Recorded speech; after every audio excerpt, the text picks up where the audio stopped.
everybody, John the Other here, obviously.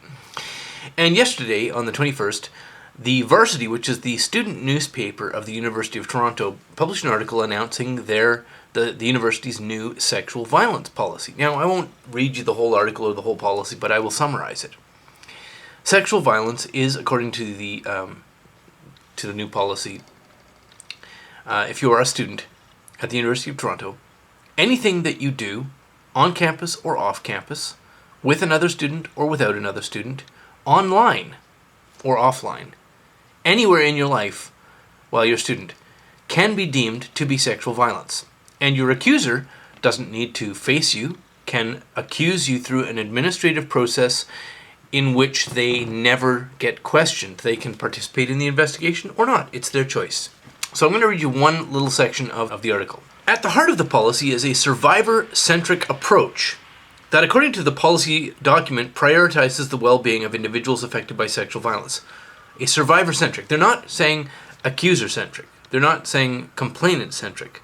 Survivor-centric. So the policy, which doesn't have any judicial process in place, it's a little court of kangaroos, starts with the assumption that the accuser is a survivor and therefore the accused is a perpetrator.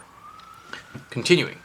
Under Section 4, for example, complainants are given the autonomy to choose how involved they will be in the investigative process, including not involved at all.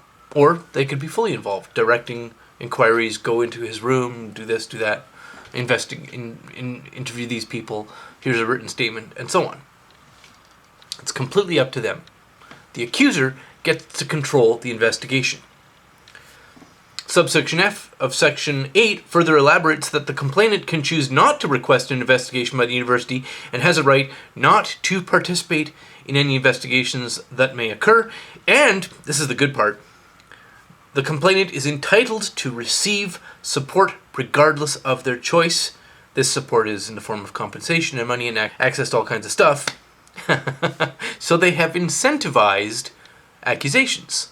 There are benefits to making an accusation, and there is now a wall of separation between the accuser and any consequence for frivolous use of the accusation process. You don't have to be part of the investigation. You don't have to be questioned. It's a fire and forget missile for your life if you are the accused. And remember, under this policy, sexual violence is anything that you do on campus, off campus, in your personal life, related to the school or not, even anything you do online.